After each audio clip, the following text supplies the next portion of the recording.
செய்திகள். ஹரியானாவில் திடீர் அரசியல் மாற்றம். புதிய முதல்வராக நயாப் சிங் சைனி பதவியேற்பு. இதயத்தில் இடம். வேட்பாளர் பட்டியல் தயாரிப்பதில் புதிய பணி. போட்டியில் அமைச்சர்களின் வாரிசுகள் கண்துடைப்பு. நேர்காணலில்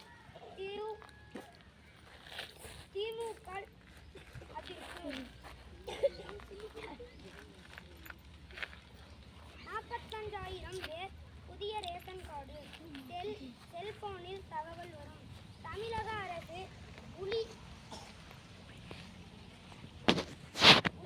ஊழியர் 4% இங்கே உள்ளது. 60 லட்சம் 16 லட்சம் பேர் பலனடைவார். தீர்ப்பை நிறுத்தி வைக்க வேண்டும். நன்கொடையாளர் பெயர், நிதி விவரம் வெளியாகாது என்ற சட்ட உறுதி மீறப்பட்டிருக்கும். ஜனாதிபதிக்கு சுப்ரீம் கோர்ட். உக்ரைனில்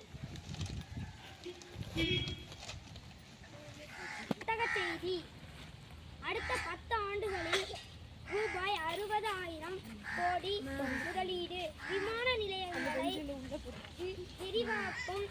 அதானி தங்கமாக விலை உயரும். மஞ்சள் குவிண்டால் ரூபாய் 19,000 விற்பனை.